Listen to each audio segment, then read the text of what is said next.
धन कन कांचन राज्य सुख सबहि सुलभ कर जान। दुर्लभ है संसार में एक यथार्थ ज्ञान। अब इस संसार में धन दौलत सोना चांदी हीरे माणिक मोती आदि सांसारिक विभूतियाँ सब कुछ हमें प्राप्त हो सकती है, लेकिन एक यथार्थ ज्ञान यानी समीचीन ज्ञान, जिसको हम सम्यक ज्ञान बोलते हैं, कि वह ऐसे ही प्राप्त होने वाला नहीं है। क्योंकि जब तक सम्यक दर्शन प्राप्त नहीं होगा तब तक सम्यक ज्ञान की प्राप्ति नहीं होगी। इसलिए सबसे पहला सम्यक दर्शन को प्राप्त करना ये सबसे पहला महत्वपूर्ण बात होती है। और आप लोगों को बोला था कि सम्यक दर्शन को प्राप्त करने के लिए 3 कारण बताए हैं। उनमें सबसे पहला जिनबिंब दर्शन, दूसरा धर्म श्रवण और तीसरा जाति स्मरण। इन 3 कारणों से सम्यक दर्शन की प्राप्ति होती है। और इसीलिए सबसे पहला जिनबिंब दर्शन, जिनबिंब के दर्शन करने से हमारे सभी प्रकार के पापों का नाश हो जाता है और स्वर्ग और मोक्ष की भी प्राप्ति होती है। लेकिन ये सम्यक दर्शन के लिए कारण क्यों है? ये सबसे पहला महत्वपूर्ण है, क्योंकि इस वीतराग मुद्रा का अवलोकन करने मात्र से हमारे लिए जिनेंद्र भगवान की उस वीतराग मुद्रा का दर्शन करने से हमारे लिए सम्यक दर्शन की प्राप्ति हो जाती है। और सिर्फ मनुष्यों के लिए नहीं, और त्रियंच और मनुष्यों को दोनों को इस बिंब के दर्शन करने मात्र से सम्यक दर्शन की प्राप्ति होती है। और इसीलिए आचार्य पुष्पदंत और भूतबली ने षट्कंडागम में इसका स्पष्ट उल्लेख किया कि जिनबिंब दर्शन निधत्त निकाचित सभी मिच्चत्तादिकम खलाव सखय दर्शनादो। यानी जिनबिंब के दर्शन करने से निधत्त निकाचित जैसे कर्म, निधत्त निकाचित कर्म ऐसे होते हैं कि एक बार यदि बंध को प्राप्त हो जाए तो नियम से वो फल देकर ही चले जाते हैं। ऐसे निधत्त और निकाचित कर्म भी जिनबिंब के दर्शन करने से बिना फल दिए वे नष्ट हो जाते हैं। और इसीलिए जिनबिंब का दर्शन हमारे लिए सम्यक दर्शन के लिए कारण बताया गया है। और इतना ही नहीं कि जाति स्मरण से भी सम्यक दर्शन होता है। और जाति स्मरण यानी पूर्व भव में मैं कौन था, क्या था, और आज वर्तमान में जो स्थिति है, जो हमने पूर्व जीवन में जो अच्छे बुरे कर्म किए उसका क्या फल मिला, इसका ज्ञान हो जाता है।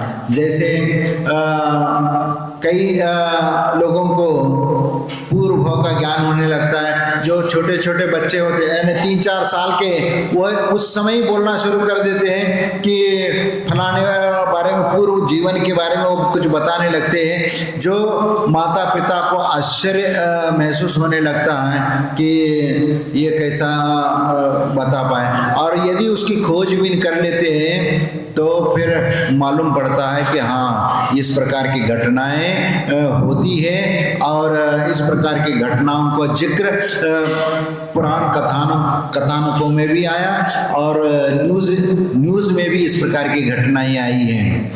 एक तो महात्मा गांधी जी जब थे, स्वतंत्रता के पहले एक 30-40 के बीच में एक ऐसी घटना है, और वह इसकी मथुरा की थी। मथुरा में वहाँ एक परिवार में उसकी शादी हुई थी। और शादी के बाद पहला जब बच्चा होना था, उस समय पहला बच्चा हुआ और उसके बाद वह मरण को प्राप्त हुई। और उसके बाद वह कहीं दूसरी जगह जन्म लिया। जन्म लेने के बाद से वह 2-3 साल से वो बताना शुरू कर दी कि मैं फलाना वहाँ की रहने वाली हूँ और मेरे पति ये है वो है, इस प्रकार वो बोलने लगी। और एक बेटा हुआ था, उसके बारे में भी उतना ज्ञान था उसको, क्योंकि एक बच्चा हुआ था, उसके बाद कुछ दिनों बाद ही वह चली गई थी, तो इसलिए वो बच्चा का ये था, याद था। फिर धीरे धीरे बड़ी होती गई 8 साल 10 साल की हुई, तो फिर ये बात पेपरों में आई। फिर गांधी जी के पास भी कि वास्तव में ये सही है क्या गलत है, क्योंकि अब वो उसकी परीक्षा लेना चाह रहे थे, क्योंकि उनके साथ वो प्रशासनिक लोग भी जुड़े हुए थे और भी कुछ बड़े लोग जुड़े हुए थे। तो ये कैसे हो सकता है, एक छोटी बच्ची जो 8-10 साल की है, वह हम अपने कभी जिस स्थान का वो वर्णन बता रही है और वहाँ के बारे में दिल्ली में बैठ करके बोल रही है, तो उनको विश्वास नहीं हो रहा था कि ये कैसे संभव है। और फिर मालूम करने के लिए कुछ पत्रकार आए, उनने भी उसका इंटरव्यू लिया, उनने वो बोला और उसके सामने भी पूरी बात बताई। फिर एक बार कुछ प्रतिनिधियों के साथ गांधी जी ने कुछ लोगों को भेजा और वास्तव में उस लड़की को साथ में ले जाओ और वो जहाँ जिस स्थान पर बता रहे वहाँ जा करके पता करके आ जाए। हाँ, उसके पहले उन्होंने क्या किया था, यानी वहाँ जाने के पहले उसके देवर को ले आए और उसके सामने खड़ा कर दिया और फिर उस देवर को देख करके वो हंसने लगी। फिर पूछा कि आप हंस क्यों रही है? उनने, क्योंकि उनके ये बोला था कि ये तुम्हारा पति है, ऐसे बोल करके उसके सामने बोला था। फिर उनने वो हंसने लगी, हंस क्यों रही है? उनने कहा कि ये मेरे पति नहीं, ये मेरे देवर है, ये मेरे देवर है। तो लोगों को और आश्चर्य हुआ, क्योंकि देवर को कभी देखा ही नहीं था, क्योंकि इतनी उम्र में और इतने वो तो बड़े थे, क्योंकि जिस समय उनकी शादी हुई होगी उस समय तो कितने साल हो गए उसको, और उसका बेटा भी बड़ा हो गया था, तो वो याद नहीं। फिर वहाँ मथुरा चले गए। जब मथुरा पहुँचे, स्टेशन पे उतर गए, तो तांगे में बैठ करके जाने लगे। देखो, उससे बोला कि तुम यहाँ मथुरा की हो और तुम्हें वो घर कहाँ है ये तो मालूम होगा। उन्होंने बोला कि हाँ मुझे मालूम है। तो आप रास्ता बता दो कि कहाँ से किधर से जाना है। वो पूरी रास्ता बताती चलेगी, यहाँ से चलो, फिर इधर से इधर मुड़ो, इधर से यहाँ चलो, और इसके उपरांत एक मकान के सामने ले जा करके तांगे को रुकवाया, ये है मेरा घर। अच्छा, तो फिर इसके उपरांत घर में उसको ले गए। फिर पति को देखा, फिर एक हाँ यही मेरे पति है। तो सबको आश्चर्य हुआ उस स्थिति को देख करके, क्योंकि इस प्रकार का जाति स्मरण हो जाता है, लेकिन ये तो एक अलग जाति स्मरण है।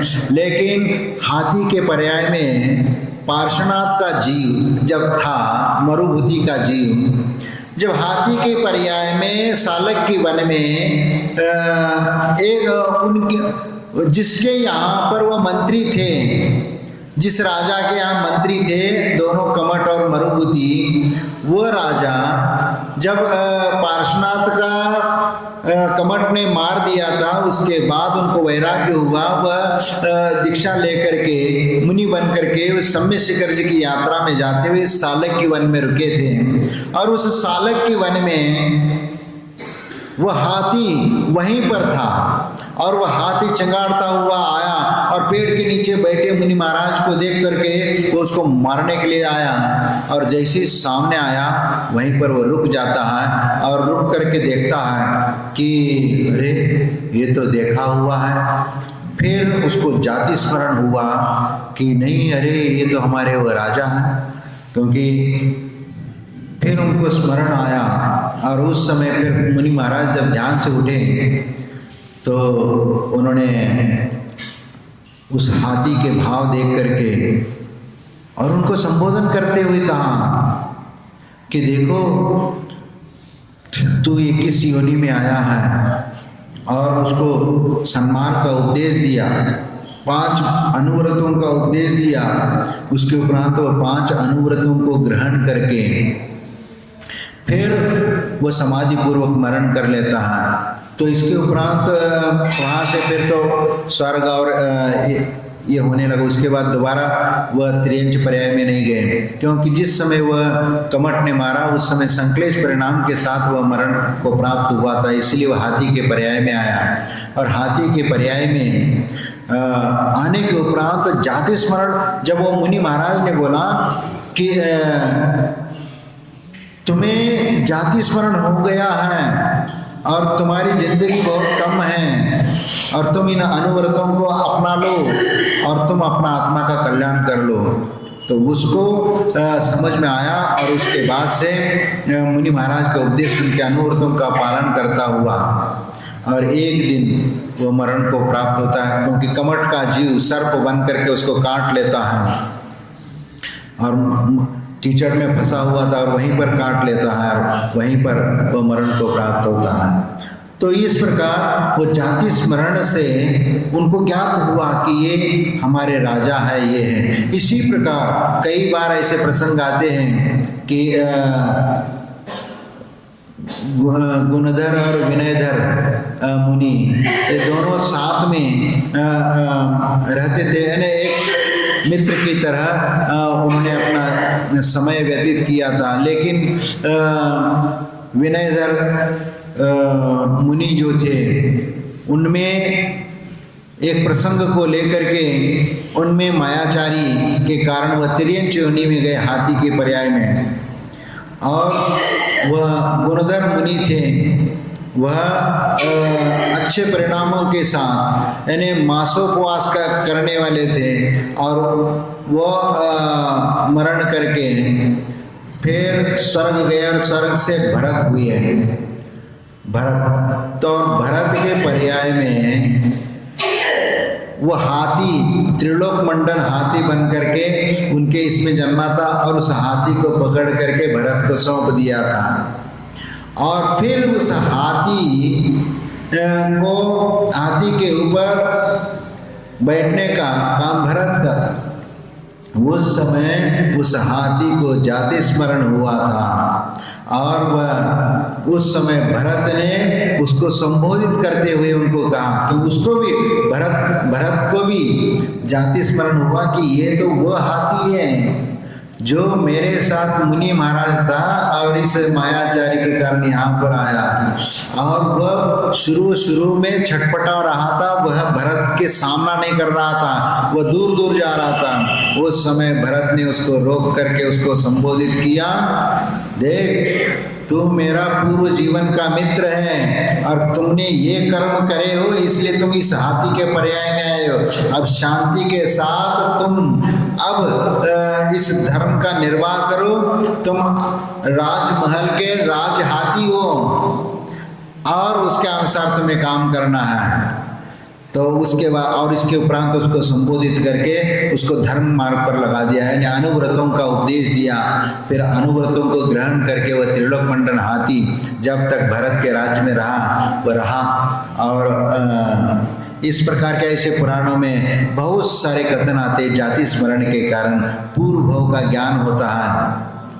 तो वह पूर्व भव का ज्ञान होने के बाद वह सम्यक दर्शन के लिए कारण बनता है। क्यों? क्योंकि अरे पूर्व जीवन में मैंने ऐसे कर्म अच्छा नहीं किया और उस वजह से मुझे यहाँ पर आना पड़ा। अब ऐसा कर्म नहीं करेंगे, हम तो जिनेंद्र भगवान की आराधना और भक्ति करके इस सम्यक दर्शन को बनाए रखेंगे, और इसके कारण वह सम्यक दर्शन हो जाता है। और तीसरा कारण धर्म श्रवण। जिस प्रकार गुरु धर्मोपदेश देते, 7 तत्व 9 पदार्थ का उपदेश देते हुए उसका विश्लेषण करते हुए धर्म को समझाते हैं, और उसके कारण उनको सम्यक दर्शन हो जाता है। और वही उन 7 तत्वों के ऊपर उसका श्रद्धान हो जाता है, गुरु जो उपदेश दे रहे वह सही है और ऐसा ही धर्म है, ऐसा ही मोक्ष मार्ग है। इस प्रकार जब वह निर्णय कर लेता है तो वह सम्यक दर्शन के लिए कारण बनता है। इसलिए हमारे आचार्य ने मनुष्य और त्रियंचों के लिए सम्यक दर्शन के 3 कारण बताए हैं। और इस प्रकार इन 3 कारणों के साथ सम्यक दर्शन प्राप्त होता है। लेकिन सम्यक दर्शन भी उत्कृष्ट, मध्यम और जघन्य 3 प्रकार का होता है। एक उपशम सम्यक दर्शन होता है, क्षयोपशम सम्यक दर्शन और क्षयिक सम्यक दर्शन होता है। उपशम सम्यक दर्शन को प्राप्त करने वाला जीव भी वह टिकट मोक्ष मार्ग का उन्हें निकाल दिया, रिजर्व कर लिया कि अर्ध पुद्गल परावर्तन काल के भीतर वह कभी भी मोक्ष चला जाएगा। इसलिए एक बार भी सम्यक दर्शन प्राप्त हो गया फिर छूट गया तो भी वह अर्ध पुद्गल परावर्तन काल के भीतर वो मोक्ष जाएगा। लेकिन अर्ध पुद्गल परावर्तन काल भी ये कोई छोटा नहीं, बहुत बड़ा है। लेकिन फिर भी इतना आश्वस्त हो जाता है कि मोक्ष उसका पक्का हो जाता है। दूसरा क्षयोपशमिक सम्यक दर्शन। वो क्षयोपशमिक सम्यक दर्शन 7-8 भव या कुछ संख्यात भव में नियम से वो मोक्ष चला जाता है। और एक क्षयिक सम्यक दृष्टि जीव होता है वह सिर्फ 3 भव में मोक्ष को प्राप्त होता है। एक वर्तमान मनुष्य पर्याय, फिर यहाँ से स्वर्ग दूसरा भव, और स्वर्ग से नियम से उतर करके मनुष्य बनेगा, और ये तीसरा भव, और उसी मनुष्य पर्याय में मुनि बन के तपस्या करके वह मोक्ष को प्राप्त कर लेते हैं। इस प्रकार 3 भव में वो मोक्ष को प्राप्त हो जाते हैं। लेकिन यदि सम्यक दर्शन को प्राप्त करने के पहले यदि उन्होंने गति नाम कर्म का बंद किया है, मनुष्य या त्रियंच का गति कर्म का बंद किया है, तो वह नियम से जीव भोग भूमि जाएगा पहला, फिर बाद में सम्यक दर्शन हुआ, इसलिए फिर वो डायरेक्ट स्वर्ग नहीं जाएगा, पहला वो भोग भूमि जाएगा, क्योंकि वहां का हमने गति बंद किया था, इसलिए भोग भूमि जाएगा, और भोग भूमि से स्वर्ग जाएगा, और स्वर्ग से पुनः मनुष्य बनेगा। तो ये 4 भोग में नियम से क्षयिक सम्यक दृष्टि वाला मोक्ष को प्राप्त करता है। और इसीलिए सम्यक दृष्टि की महिमा हमारे आचार्य ने बताई है। और इसीलिए सम्यक दर्शन को पुष्ट करने के लिए हमारे आचार्य ने और भी ऐसे बहुत सारे बातें बताई हैं। कई बार ऐसे प्रसंग आता है, कुछ लोग ये भी कह लेते हैं कि भाई आप मंदिर आते हो, जिनेंद्र भगवान का दर्शन करते हो, पूजा करते हो, क्या करते हो, उससे क्या मिलता है भाई? उससे क्या मिलता है? अब क्या मिलता है? क्योंकि सामने वाला कहता है कि भैया तुम जिसको भगवान मान के पूज रहे हो वो जड़ है, वह जड़ की पूजा करने से क्या मिलेगा? और तुम पूजा करते हो तो वो क्या है? वो भी जड़ है। तो जड़ की क्रिया जड़ में कर रहे हो, इस थाली से उठा करके इस थाली में डाल रहे हो, और जिसकी पूजा कर रहे हो वो भी जड़ है। तो जड़ है तो जड़ की पूजा करने से क्या आत्मा का उद्धार हो जाएगा क्या? लेकिन हमारे आचार्य भगवंत कहते हैं, और आदिनाथ भगवान के समूह शरण में भी भरत चक्रवर्ती ने इस बात को प्रश्न पूछा था कि भगवान आपके रहते हुए हम तो आपकी पूजा पाठ करते हैं और उसके माध्यम से हम अपना आत्मा का कल्याण कर लेते हैं, लेकिन आप ये बताइए कि आपके अभाव में हम किस प्रकार हम अपना जीवन यापन करें, हम किस प्रकार अपनी जिंदगी का निर्वाह करें। तो उस समय भगवान कहते हैं कि हे चक्री, तुम स्थापना निक्षेप के माध्यम से आप भगवान की स्थापना करके उनकी आराधना कर सकते हो।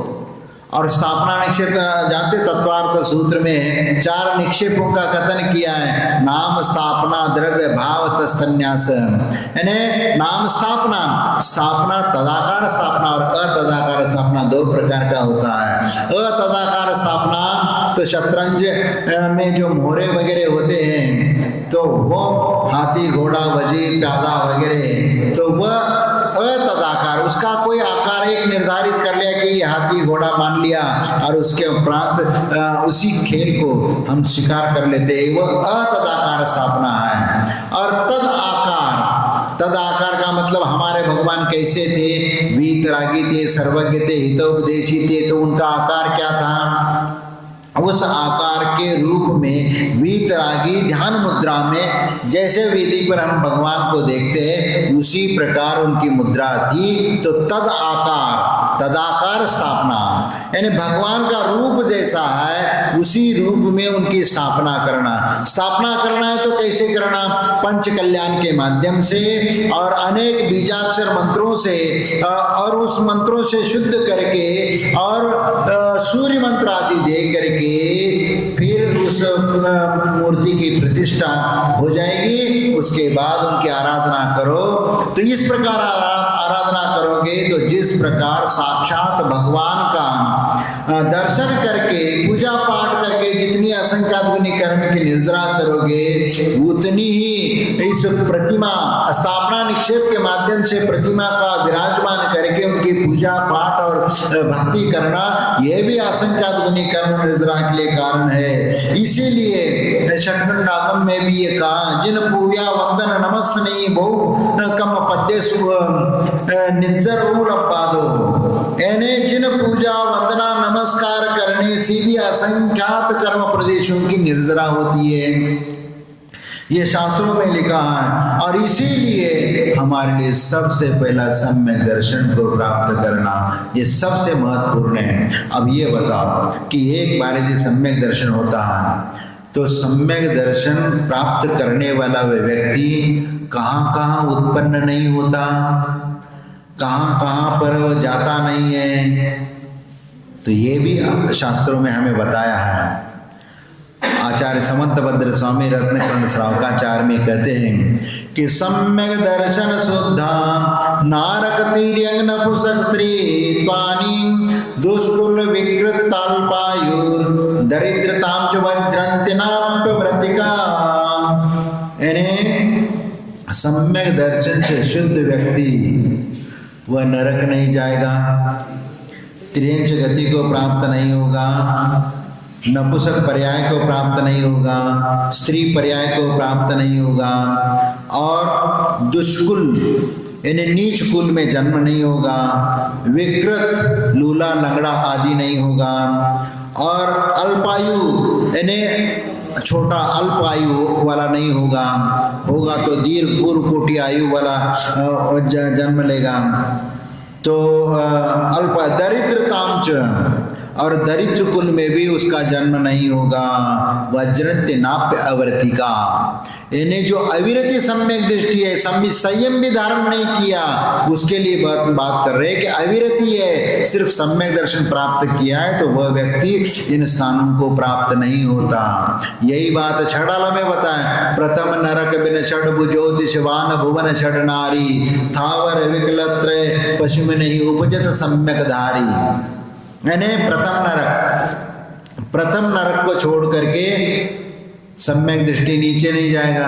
क्षयिक सम्यक दृष्टि वगैरह जो है उनकी अपेक्षा से वह कथन आता है, क्योंकि राजा श्रेणिक पहला नरक गति का बंद किया था और बाद में उन्होंने क्षयिक सम्यक दर्शन प्राप्त कर लिया, इसीलिए वह जीव पहले नरक तक है। प्रथम नरक को छोड़कर बाकी के 6 नरकों में वह सम्यक दृष्टि जीव उत्पन्न नहीं होता। और षड भू ज्योतिष भू 6 पृथ्वियों में नहीं जाता, और ज्योतिष देव में नहीं जाता, भवनवासियों में नहीं होता, वान भुवन यानी षड नारी, नपुंसक और स्त्री पर्याय, और व्यंतरों में उत्पन्न नहीं होगा, स्थावरों में नहीं, विकलत्रय में नहीं। विकलत्रय का मतलब 2 इंद्रिय 3 इंद्रिय और 4 इंद्रिय जीव में उत्पन्न नहीं होता। स्थावर पृथ्वी का है, जल का है, अग्नि का है, वायु का है में वो उत्पन्न नहीं होगा।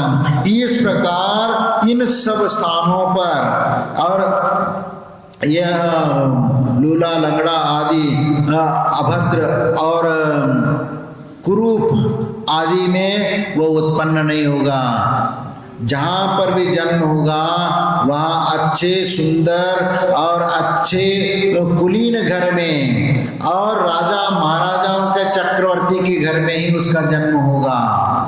इसीलिए हम जो सम्यक दर्शन को प्राप्त एक बार कर लिया तो निश्चित उसका उद्धार शुरू हो जाता है। और इसीलिए हम अपने जीवन काल में इन सब स्थानों से हम मुक्त हो जाते हैं और इस प्रकार के नीच कुलों से बच जाते हैं। और इसीलिए जिनेंद्र भगवान का दर्शन हमारे लिए कितना महत्वपूर्ण है ये हमें समझ में आता है। और इसीलिए हमारा आचार्य ने यह भी कहा है कि जो गृहस्थ जीवन में जीवन जी रहा है और ऐसा गृहस्थ जीवन में यदि जिनेंद्र भगवान का दर्शन पूजन आदि नहीं करता है तो हमारे आचार्य कहते कि जिनेंद्रम न पश्यन्ति पूजन्ति स्तुवन्ति न निष्फलम जीवितम तेषाम तेषाम धिकम च ग्रासरम। जो श्रावक धर्म में रहते हुए वह श्रावक यदि जिनेंद्र भगवान का दर्शन पूजन अभिषेक आदि नहीं करता है तो ऐसे गृहस्थ को धिकम च ग्रासरम, यानी ऐसे गृहस्थ को धिक्कार है। अब ये आध्यात्मिक डांट है या आध्यात्मिक ऐसी डांट है कि आप उसको तुम कुछ भी समझ लो, क्योंकि जब गुरु डांटेंगे तो ऐसे ही डांटेंगे, आप जैसे अपशब्दों का प्रयोग नहीं करेंगे। लेकिन ये आध्यात्मिक डांट है कि युग के आदि में जिस प्रकार हाँ माँ धिक इन तीन दंड संहिता का पालन हुआ, क्योंकि सबसे पहले हाँ का इतना यदि लोग सुनते थे उस समय कुलकरों के समय का ये दंड संहिता है और वहाँ हाँ कहते ही वह अपनी गलती का एहसास होता रहे हमने ये अच्छा नहीं किया, अब दोबारा हम ऐसा नहीं करेंगे तो मान जाते थे। फिर कई समय तक और चलता रहा, उसके बाद दोबारा गलती करने लग गए बहुत समय के पश्चात। फिर उस समय के जो कुलकर ने कहा कि अब हाँ से काम नहीं चलेगा, माँ ऐसा मत करो। पहला तो आपको रोक दिया था कि हाँ ये ठीक नहीं है, फिर अब ऐसा मत करना माँ। अब फिर उसके उपरांत तो वह अपनी गलती करना छोड़ देता, क्योंकि उस समय इतना भी कह दे तो उनको बहुत पीड़ा हो जाती थी और इसीलिए तुरंत अपनी गलती को सुधार लेता था। लेकिन धीरे धीरे समय व्यतीत होता चला गया, फिर धीरे धीरे अपराध की श्रेणी बढ़ने लग गई। तो फिर जब वह एक से अधिक अपराध करने लगा तब आचार्य उस समय जो कुलकर थे उनने कहा कि धिक्कार है तुम्हें, हाँ माँ धिक, क्योंकि तुम्हें मना किया था और ऐसा मत करो, फिर भी तुम ऐसे करते चले जा रहे हो, इसलिए तुम्हारा धिक्कार है, समाज से बहिष्कृत है, कोई भी तुम्हें वह सम्मान नहीं देगा। इतना कहते ही वह तो लोटपोट हो जाता, अपनी गलती स्वीकार करके अपना प्रायश्चित लेने के लिए वह निवेदन करता था और दोबारा गलती नहीं करने की वह संकल्प लेता था। लेकिन फिर उसके बाद फिर साम दाम दंड भेद इतने सारे हो गए, लेकिन धीरे धीरे ये कलयुग आता गया तो लोग इस दंड से डरना भी कम हो गया। सब लोग निश्चिंत होकर के पाप कर रहे और दंड का कोई उनके ऊपर इफेक्ट नहीं पड़ता। दंड यदि होता है तो और वह राजा बन जाता है, जेल में रह करके भी वह अपने अपराध करना से वह चूकता नहीं है। ऐसे अपने लोगों को वह बाहर रख देता है कि भाई वहीं से वो कंट्रोल कर लेता है। इस प्रकार जो स्थिति निर्माण हो जाती है तो यही तो बात है कि हाँ माँ धिक।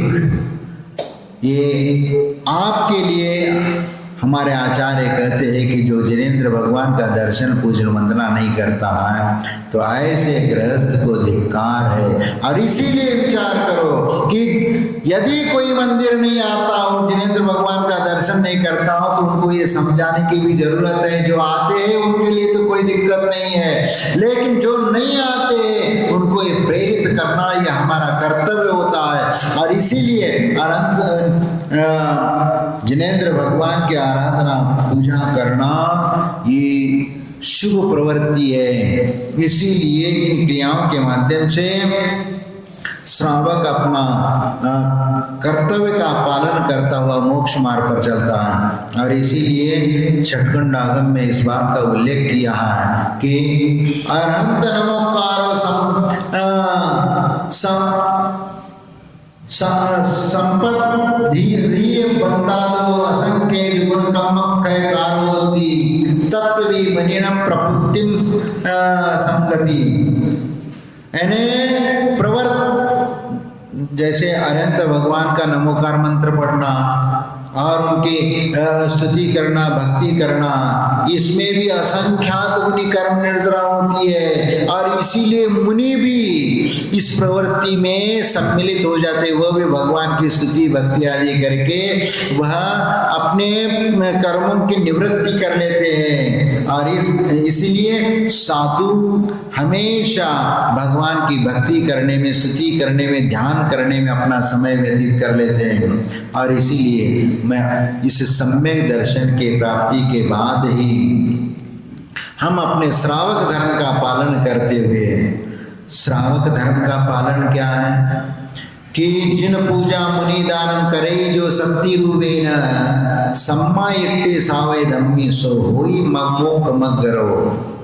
देखो ये यहाँ जिन पूजा, जिनेंद्र भगवान की पूजा करना, मुनि दानम यानी साधुओं के लिए आहार दान, औषध दान, अभय दान आदि देना, जो देई शक्ति रूपेण, जो अपने शक्ति के अनुसार दान धर्म करता है, ऐसा वह श्रावक सम्मा इट्ठी सावई धम्मो, वह सम्यक दृष्टि श्रावक हो जाता है। सो होई मोक्ष मग्गरो, और वह मोक्ष मार्गी बन जाता है।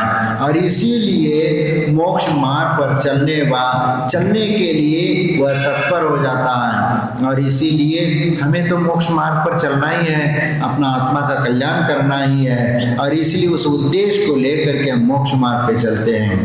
और इसके बाद ही सम्यक ज्ञान की प्राप्ति होती है। और ज्ञान की बात जहाँ पर आ जाती है तो कौन सा ज्ञान? कोटि जन्म तप तपे ज्ञान बिन कर्म झरे जे, ज्ञानी के छिन्न माही त्रिगुप्ति सहज डरे थे।